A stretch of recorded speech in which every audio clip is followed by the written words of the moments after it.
Victoria is one of the oldest cities in Canada, with British settlement dating back to 1841.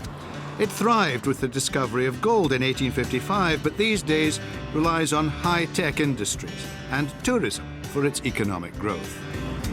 The capital of British Columbia is also a rugby hotbed, as was in evidence during the past 2 weeks of the IRB Americas Rugby Championship. The tournament featured international A teams from Canada, USA and Argentina, and the full Uruguayan national team. Its aim is to aid in the development of the elite domestic players.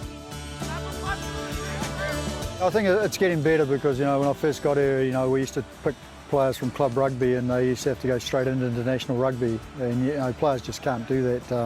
There's just too much of a gap, and now we've got the Canadian Rugby Championships, which is a regional competition, and that's a stepping stone after club rugby, and then there's this American Rugby Championships, which is another stepping stone, and then there's national team selection. So players can now see a clear pathway, and the level of competition at each level is a step up. So it's creating some like I say, it's creating some steps along the way that make it not so much of a big jump when they suddenly get called in international rugby.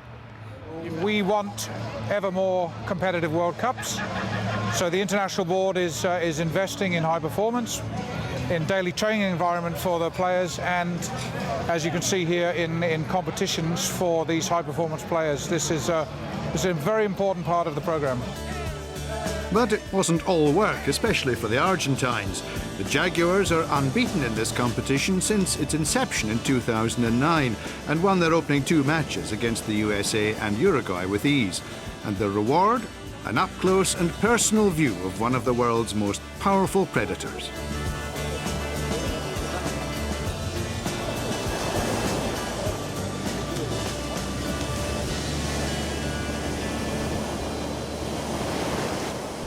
In the contest for third place, Uruguay led 6-0 early on, but the USA came back strongly with a penalty of their own and this fine individual try from flanker Eric Duschle.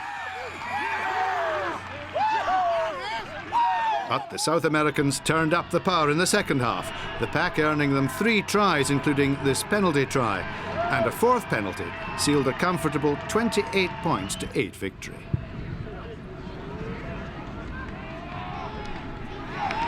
In Uruguay, we're amateurs in rugby, but we do our very best regardless. And this victory today means so much for us, especially because at the start of the championship we were the lowest side, and now we're moving up. To the disappointment of the home crowd, Canada A were unable to deny the Argentines a 3rd title after the Jaguars scored 3 tries without reply to confirm their status as the leading A side in the Americas. But despite the defeat, a number of the Canadians may have played their way into the senior squad for their UK tour next month, with games against Samoa, Russia and New Zealand Maori.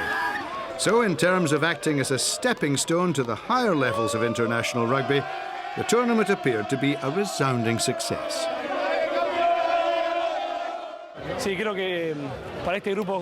This competition is very important for us because the under-20s have had the World Cup, the South American Championship, and now this tournament to grow and develop as players. You can train as much as you like, but in reality, players only grow as individuals once they're out on the pitch.